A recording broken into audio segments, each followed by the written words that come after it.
சரிடி, லக்ஷ்மி அண்ணினை வச்சுப்போம். குழந்தை மாறிச்சுன்னு ஒரு புது கதையை சொன்னாங்களே, அது எந்த விதத்துல உண்மை? அந்த பொய்யோட அதிர்ச்சியை தாங்க முடியாம எங்க அண்ணன் இன்னைக்கு ஹாஸ்பிட்டல்ல படுத்துட்டு இருக்காரு.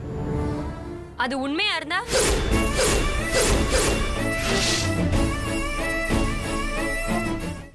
உங்களுக்கு தெரியாதத அவ எதுக்கு தெரியும்னு சொல்லணும். சொல்லுங்க, இப்ப எனக்கு பதில் தெரிஞ்சாகணும். சொல்லுங்கங்கறல. சொல்ல போறீங்களா இல்லையா? சொல்லுங்க. எந்த ரிப்போர்ட்டுமே நெகட்டிவா வராதப்போ எனக்கு குழந்தை மட்டும் எப்படி ஒச்சமா பிறக்கும்?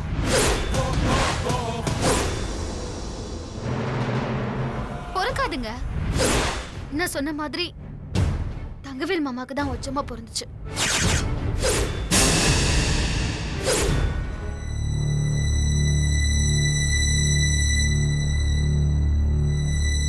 சார், நாங்க புனிதமான மருத்துவ தொழில பண்ணிட்டு இருக்கோம்.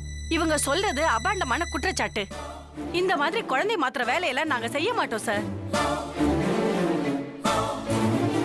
டாக்டர், நீங்க இதுக்கு ஒத்துக்க மாட்டேன்னு தான் சொன்னீங்க. நான் அந்த பிரச்சனையோட தீவிரத்தை சொன்னப்போ நீங்க சம்மதிச்சீங்களே. நான்சென்ஸ். நீங்க சொல்றதெல்லாம் கேக்குறதுக்கா நாங்க ஹாஸ்பிட்டல் நடத்திட்டு இருக்கோம். மருத்துவங்கிறது ஒரு புனிதமான சேவை. அதை யாரும் பிசினஸா நடத்த மாட்டோம். ஏன்னா அது அவ்வளவு அப்பழுக்கு இல்லாதது. அதுல நல்லவங்க, கெட்டவங்க, ஏழை, பணக்காரங்கன்னு எந்த பாகுபாடும் கிடையாது. இவங்களுக்கு பிடிக்காத அவங்களுக்கும், அவங்களுக்கு பிடிக்காத இவங்களுக்கும்னு நாங்க பண்ணவே மாட்டோம். அதுலயும் குழந்தைய மாத்துறதெல்லாம் கேவலமானது. அதை யார் செஞ்சாலும் செய்வாங்க. அதை நாங்க கண்டிப்பா செய்ய மாட்டோம். ஐயோ டாக்டர், இத நீங்க செஞ்சீங்கன்னு நான் சொல்லல. நாங்க தான் ஆசைப்பட்டு குழந்தைய மாத்தணும். நானும் தங்கவேல் மாமாவை குழந்தைய மாத்தினது உங்களுக்கு தெரியும்னு சொல்ல வந்தேன் டாக்டர். எல்லாம் ஒண்ணுதாம்மா. யார்கிட்டயோ பணத்தை வாங்கிட்டு எங்க ஹாஸ்பிட்டலுக்கு கெட்ட பேரை வாங்கி கொடுக்க பாக்குறீங்களா? இல்ல டாக்டர், நான் யாருக்காகவும் இதை செய்யல. என்ன காப்பாத்திக்கிறதுக்காக தான் உங்களை உண்மையை சொல்ல சொல்றேன். உங்களை காப்பாத்த நான் உள்ள போகணுமா? எங்க ஹாஸ்பிட்டல இழுத்து மூடணுமா? நீ சொன்ன பொய்க்கு என்ன பொய் சொல்ல சொல்றியா?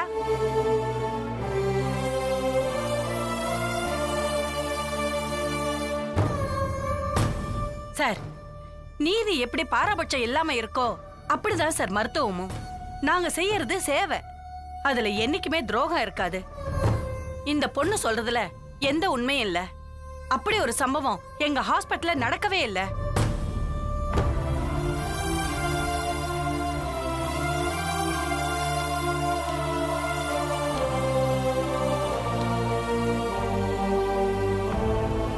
யுவர் ஆனர், இந்த ஜான்சி தூக்கில இருந்து தப்பிக்கிறதுக்காக ஒருத்தரை பேஷண்ட் ஆக்கி ஹாஸ்பிட்டல்ல படுக்க வச்சிருக்காங்க. ஒரு ஹாஸ்பிட்டலோட லைசன்ஸே கேன்சல் பண்ற அளவுக்கு விஷயத்தை பெருசாக்க பார்த்தாங்க. இப்ப நடந்த இந்த ஒரு விஷயத்தை வச்சு இவங்க எப்படிப்பட்டவங்கன்னு நமக்கு தெரிஞ்சு போச்சு.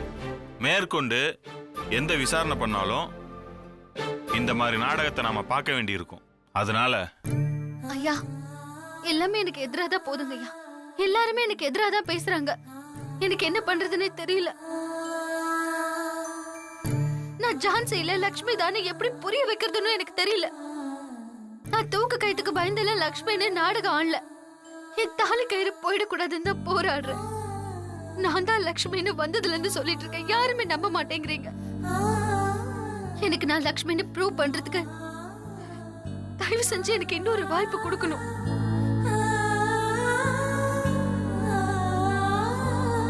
உங்களுக்கு கெஞ்சி கேக்குறேன், எனக்கு இன்னொரு வாய்ப்பு கொடுங்க.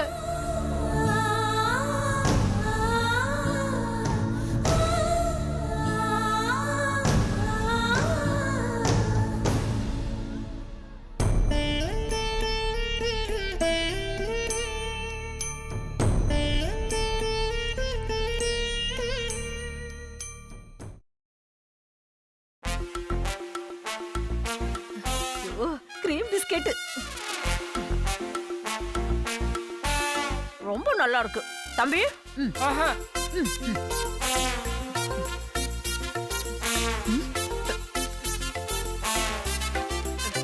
வாங்க சம்பந்தி. தங்கவேல் எப்படிமா இருக்கா? நல்லா இருக்காரு, நல்லா இருக்காரு. நீங்க உள்ள போய் பாருங்க.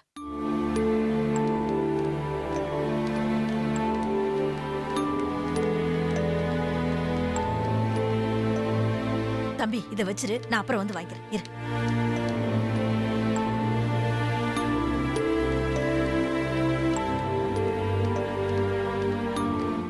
என்னப்பா எப்படி இருக்க?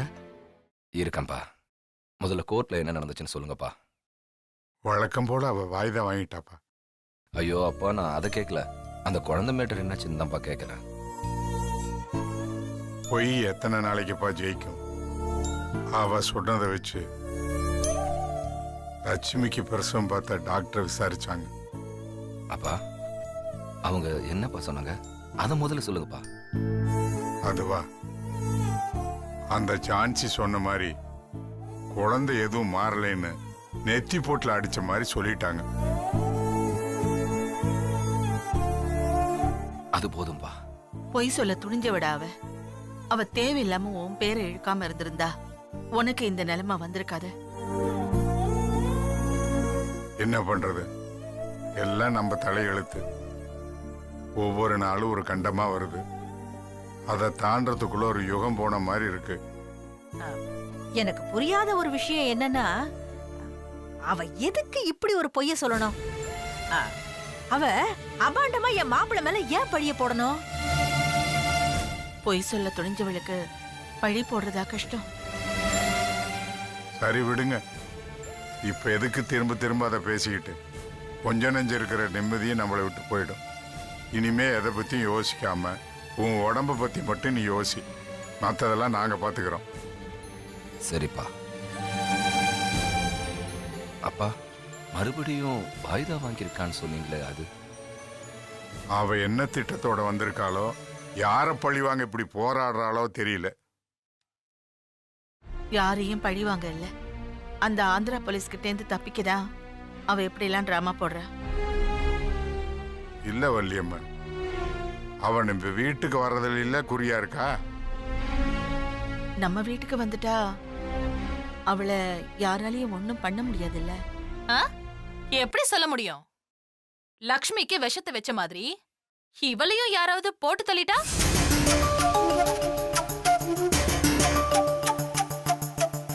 என்ன எல்லாரும் அப்படி ஷாக் ஆகி பாக்குறீங்க? யாருக்கும் எந்த இடமும் சேஃப் இல்லைன்னு சொல்றேன். போகணும்னு விதி இருந்தா எங்க இருந்தாலும் போகத்தான் செய்யும். அதத்தான் நானும் சொன்னேன். சரிப்பா, நாங்க கிளம்புறோம். ஆ சரிங்கப்பா. பத்திரம்பா. ம்.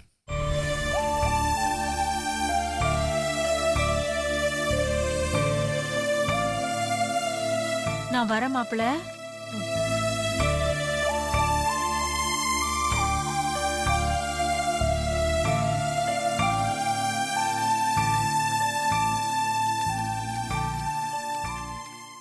ஏன்னு வீட்டுக்கு வரையாம்மா? இல்லைங்க மாமா, நீங்க கிளம்புங்க. நான் இங்க கொஞ்ச நேரம் இருந்துட்டு வரேன். அர்ஜுனை நான் பாத்துக்கிறேன். ம். உனக்கு சாப்பாடு ஏதாவது அனுப்பட்டுமா? இல்லத்த வேண்டாம், நான் பாத்துக்கிறேன். அப்ப தங்கவேலுக்கு மட்டும் அனுப்பி வைக்கிறேன். ம், சரிங்க. வாங்க. சரி வரேம்மா.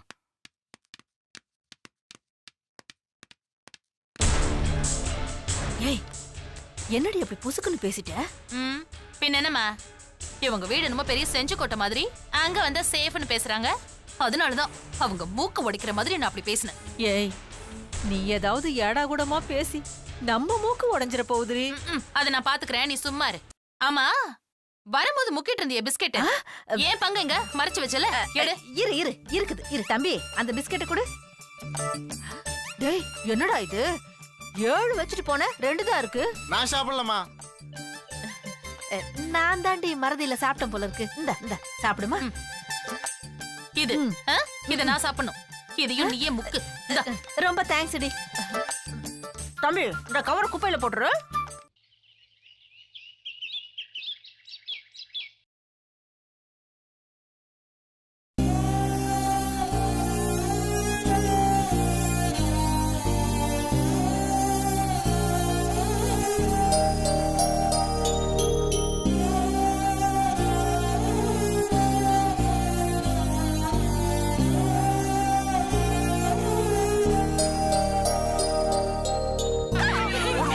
சீக்கிரம்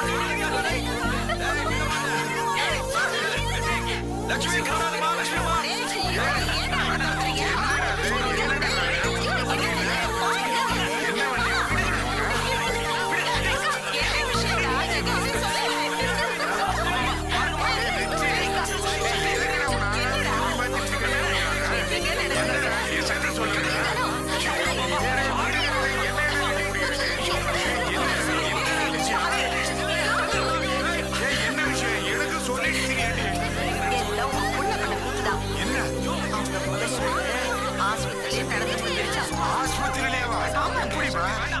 அது அப்படிதான். அப்ப நான் 15 நாள் ஆபீஸ்ல இருந்தேன். நான் வேஸ்ட் பண்ணிட்டேனா? சும்மா இருங்க. வாடா, நம்ம குழப்பறையை நிலைநாட்டிட்டேடா. என்ன ஆஸ்பத்திரி வச்சு நிலைநாட்டிட்டேன்னா ஒரு என்ன வெட்கப்பட்டது? ஐயோ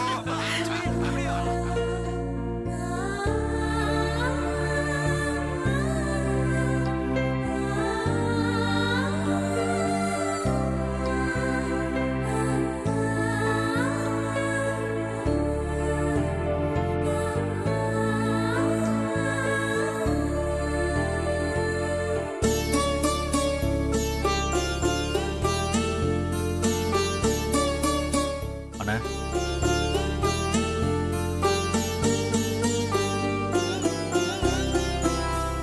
எப்படி சந்தோஷமா இருந்த வீடு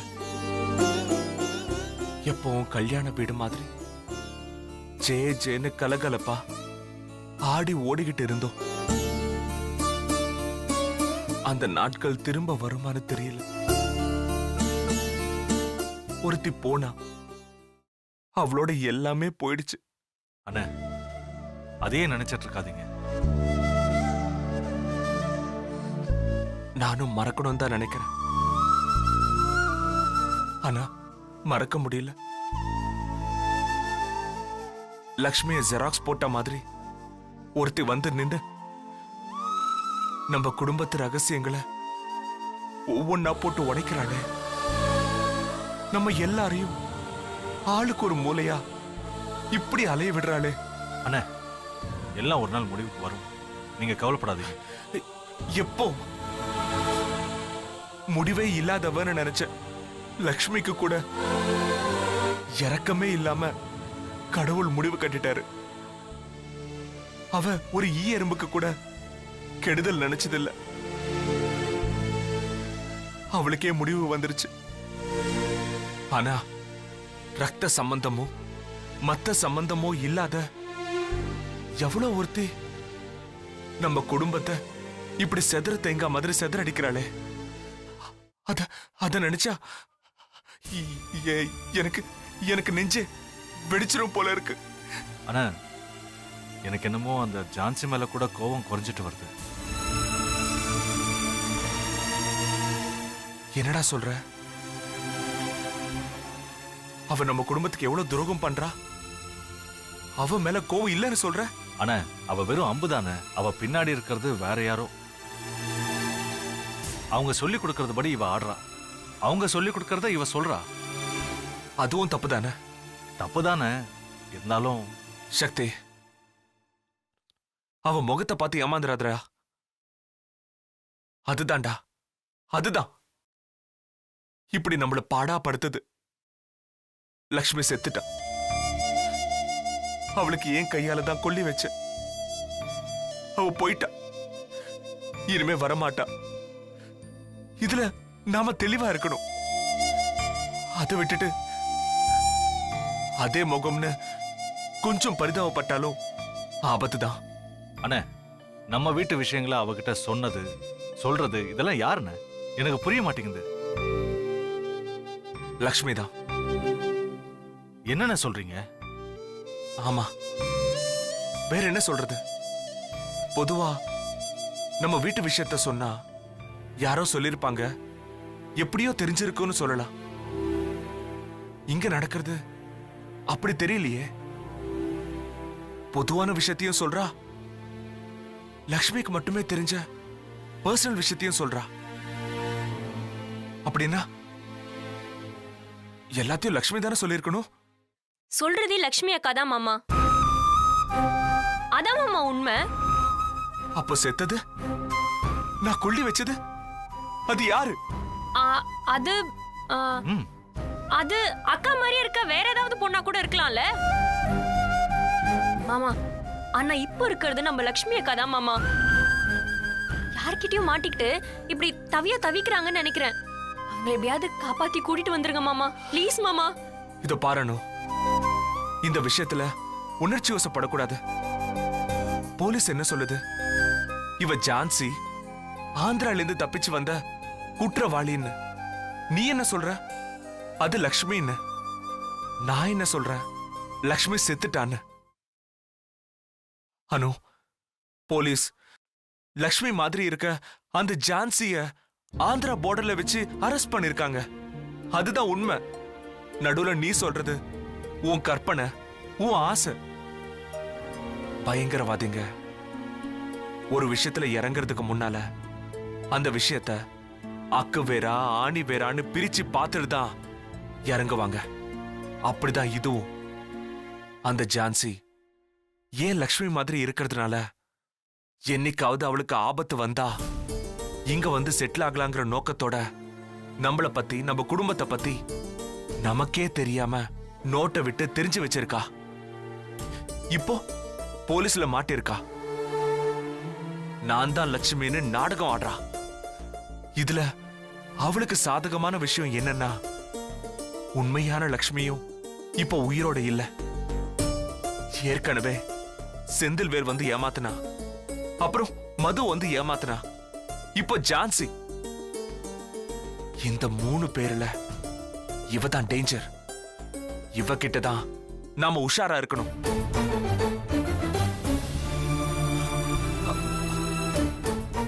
ஆமா, அண்ணனை என்னைக்கு டிஸ்சார்ஜ் பண்றாங்க? இன்னும் ஒரு 5-6 நாள் ஆகுமா?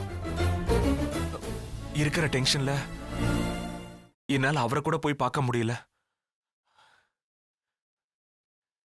எல்லாத்துக்கும் காரணமான அந்த ஜான்சிய என்னைக்கு ஒளிச்சு கட்டுறோமோ அன்னைக்கு தான் நமக்கு நிம்மதி.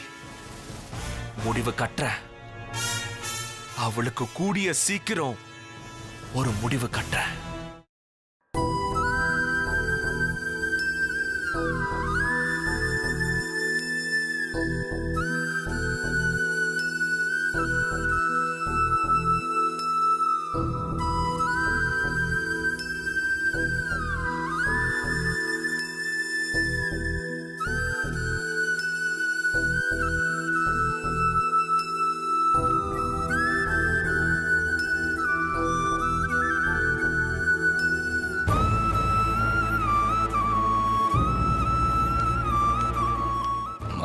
ஜான்சியை பார்க்கணும். அது ஒருக்கா பாருங்க, சீக்கிரம் பார்த்துட்டு சரிங்க. வந்துருங்க.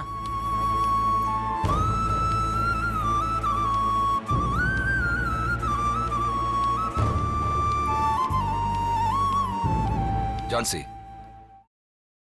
மாமா எப்படி மாமா இருக்கீங்க? உங்களுக்கு ஒண்ணும் ஆகலையா? உடம்பு பரவாயில்லையா மாமா? போதும் உன் நடிப்பு.